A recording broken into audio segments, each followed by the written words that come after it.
ಕನ್ನಡದ ಎಲ್ಲಾ ಮಕ್ಕಳಿಗೆ ಹಾಯ್ ಹಲೋ ಅಂಡ್ ನಮಸ್ಕಾರ. ನಾನ್ CRS ಸರ್. ಈ ವಿಡಿಯೋದಲ್ಲಿ ಕ್ವಿಕ್ ಆಗಿ 5 ನಿಮಿಷದಲ್ಲಿ ಗಾಸಸ್ ಲಾ ಅಂದ್ರೆ ಏನು, ಅದನ್ನ ಎಕ್ಸ್ಪ್ಲೇನ್ ಹೇಗ್ ಮಾಡೋದು ಅಂತ ನೋಡೋಣ ಬನ್ನಿ.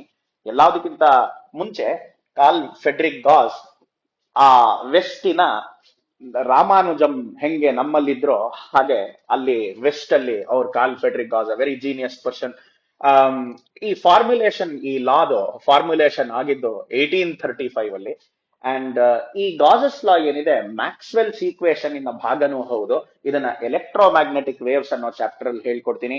ಆಮೇಲೆ ಈ ಗಾಸಸ್ ಲಾನ ಬಳಸ್ಕೊಂಡು ಸಿಮಿಟ್ರಿ ಇರೋ ಕೇಸ್ಗಳಲ್ಲಿ ಎಲೆಕ್ಟ್ರಿಕ್ ಫೀಲ್ಡ್ ಅನ್ನ ಕಂಡುಹಿಡಿಯಬಹುದು. ಸೊ ಸಿಮಿಟ್ರಿ ಇರೋ ಕೇಸ್ ಅಲ್ಲಿ ಈ ಗಾಸಸ್ ಲಾ ಎಕ್ಸ್ಟೆನ್ಸಿವ್ ಆಗಿ ಯೂಸ್ ಆಗುತ್ತೆ. ಅದನ್ನ ನೆಕ್ಸ್ಟ್ ಬರೋ 3 ಡಿರೈವೇಶನ್ ಗಳಲ್ಲಿ ನೋಡೋಣಂತೆ.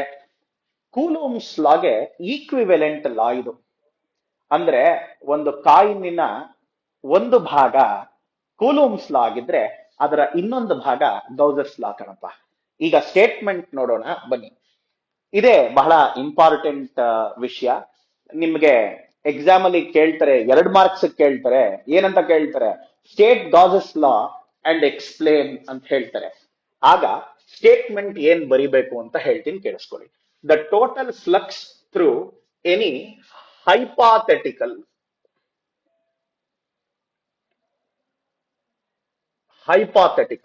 closed surface is equal to 1 by epsilon naught times the charge enclosed ಅಂತ ಲಾ. ಈಗ ಹೀಗಂದ್ರೇನು ಅಂತ ಎಕ್ಸ್ಪ್ಲನೇಷನ್ ಅಲ್ಲಿ ಹೇಳ್ತೀನಿ. ಲಾ ಹೀಗೆ ಬರಿಬೇಕು. ಎಲೆಕ್ಟ್ರಿಕ್ ಫ್ಲಕ್ಸ್ ಅಂದ್ರೆ count of number of field lines ಅಂತ ಅನ್ಕೊಳ್ಳಿ. ಹೈಪಾಥೆಟಿಕಲ್ ಅಂದ್ರೆ ಇಮ್ಯಾಜಿನರಿ ಅಂತ ಅರ್ಥ. ಕ್ಲೋಸ್ಡ್ ಸರ್ಫೇಸ್ ಆಗಿರ್ಬೇಕು. ಅಕಸ್ಮಾತ್ ನೀವ್ ಯಾವ್ದಾದ್ರು ಡಬ್ಬಿ ತಗೊಂಡು ಆ ಡಬ್ಬಿನ ಮುಚ್ಚಿಬಿಟ್ರೆ ಆಟೋಮ್ಯಾಟಿಕ್ ಆಗಿ ಅದು ಅದ್ರ ಒಳಗಡೆ ಇರೋದು ನಿಮಗ್ ಕಾಣೋದಿಲ್ಲ, ಅದು ಕ್ಲೋಸ್ಡ್ ಸರ್ಫೇಸ್ ಆಗತ್ತ ಅವಾಗ.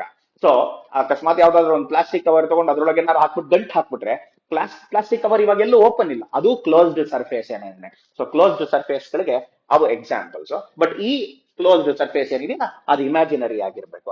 Is equal to 1 by epsilon naught times ಒಳಗಡೆ 1 by epsilon naught times the charge enclosed. ಒಳಗಡೆ ಎಷ್ಟು ಚಾರ್ಜ್ ಇದೆಯೋ ಅದನ್ನ ಎಪ್ಸಿಲಾನ್ ನಾಟ್ ಇಂದ ಡಿವೈಡ್ ಮಾಡಿದ್ರೆ ಅವಾಗ ಡೈರೆಕ್ಟ್ ಆಗಿ ಫ್ಲಕ್ಸ್ ಬಂದ್ಬಿಡುತ್ತೆ. ನೋಡಿ ಎಷ್ಟು ಈಸಿಯಾಗಿ ಫ್ಲಕ್ಸ್ ಅನ್ನ ಕ್ಯಾಲ್ಕುಲೇಟ್ ಮಾಡಬಹುದು. ಹಿಂದಿನ ವಿಡಿಯೋದಲ್ಲಿ ನಾನು ಫ್ಲಕ್ಸ್ ಅನ್ನೋದೇನು ಅಂದ್ರೆ ಅಂತ ಹೇಳ್ಕೊಟ್ಟಿದ್ದೆ.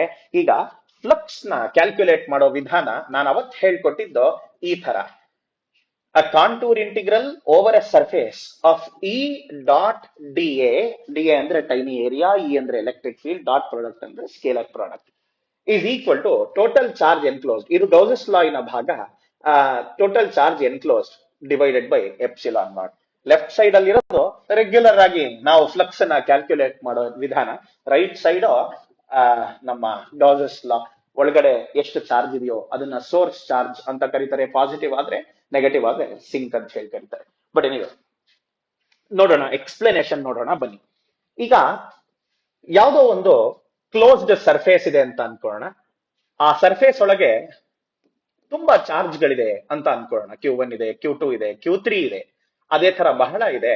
ಕಡೆ ಚಾರ್ಜ್ Qn ಅಂತ ಅನ್ಕೊಳ್ಳೋಣ. ಸೊ ಹಾಗಿದ್ರೆ ಈ ನಮ್ಮ ಹೈಪಾಥೆಟಿಕಲ್ ಅಂದ್ರೆ ಇಮ್ಯಾಜಿನರಿ ಕ್ಲೋಸ್ಡ್ ಸರ್ಫೇಸ್ ಒಳಗೆ ಇರುವಂತಹ ಟೋಟಲ್ ಚಾರ್ಜ್ ಎಷ್ಟು ಅಂತ ನೀವು ನೋಡಿದ್ರೆ ಅದನ್ನ Q ಎನ್ಕ್ಲೋಸ್ಡ್ ಅಂತ ಬರೀತೀನಿ. ಎನ್ಕ್ಲೋಸ್ಡ್ ಅಂದ್ರೆ ಒಳಗಡೆ ಇರುವಂತಹ charge. Q1 plus Q2 and so on till Qn ಅಂತ ಹೇಳಿ ಬರೀತೀರಿ. ಇವಾಗ ಈ ಸರ್ಫೇಸ್ ಇಂದ ಟೋಟಲ್ ಚಾರ್ಜ್ ಪಾಸಿಟಿವ್ ಇದ್ರೆ ಎಲೆಕ್ಟ್ರಿಕ್ ಫೀಲ್ಡ್ ಲೈನ್ಸ್ ಅಂದ್ರೆ ಎಲೆಕ್ಟ್ರಿಕ್ ಫೀಲ್ಡ್ ಲೈನ್ಸ್ ಏರಿಯಾ ಒಳಗಿಂದ ಬರ್ತಾ ಇರೋದ್ರಿಂದ ಅದನ್ನ ಫ್ಲಕ್ಸ್ ಅಂತ ಕರಿತೀವಿ. ಆ ಫ್ಲಕ್ಸ್ ಪಾಸಿಟಿವ್ ಇರುತ್ತೆ. ಅಕಸ್ಮಾತ್ ಟೋಟಲ್ ಚಾರ್ಜ್ ಎನ್ಕ್ಲೋಸ್ಡ್ ನೆಗೆಟಿವ್ ಇದ್ರೆ ಆ ಎಲ್ಲ ಫೀಲ್ಡ್ ಲೈನ್ಸ್ ಒಳಗೆ ಹೋಗ್ತಿರುತ್ತೆ, ಆಗ ಫ್ಲಕ್ಸ್ ನೆಗೆಟಿವ್ ಇರುತ್ತೆ. So total flux is equal to charge enclosed divided by epsilon naught ಅಂತ ಹೇಳಿ ಬರ್ದ್ಬಿಟ್ರೆ ಇದು ನಮ್ಮ ಎಕ್ಸ್ಪ್ಲನೇಷನ್ ಆಯ್ತು. 2 ಮಾರ್ಕ್ಸ್ ಬಂದ್ಬಿಡ್ತು. ಸೊ ಎಕ್ಸಾಮ್ ಅಲ್ಲಿ ಎಕ್ಸಾಕ್ಟ್ಲಿ ಏನ್ ಬರಿಬೇಕು? ಸ್ಟೇಟ್ಮೆಂಟ್ ಬರಿಬೇಕು, ಈ ಈಕ್ವೇಶನ್ ಬರಿಬೇಕು. ಇದು ಇಂಗ್ಲಿಷ್ ನಲ್ಲಿ ಬರ್ದಿರೋದು, ಇದು ಮ್ಯಾಥ್ಸ್ ಅಲ್ಲಿ ಬರ್ದಿರೋದು. ಇಲ್ಲೇನ್ ಬರಿತೀರಿ ಎಕ್ಸ್ಪ್ಲನೇಷನ್ ಅಲ್ಲಿ? Consider charges Q1, Q2, Q3 enclosed in a Gaussian surface the total flux through it is given by ಅಂತ ಹೇಳಿ ಬರ್ದ್ಬಿಟ್ಟು Qn closed is equal to Q1 plus Q2 plus Q3 and so on until Qn, phi equal to Qn closed divided by epsilon naught. ಇಷ್ಟೇ ಕಣಪ್ಪ, 2 marks, ತಪ್ಪಿದ್ರೆ 3 marks. ನಿಮ್ಮ ಹತ್ರ ಯಾರು ಕಿತ್ಕೊಳಕ್ ಆಗಲ್ಲ. ಚೆನ್ನಾಗಿ ಅಭ್ಯಾಸ ಮಾಡಿ ಬರೋ ವಿಡಿಯೋದಲ್ಲಿ ಸಿಗೋಣ.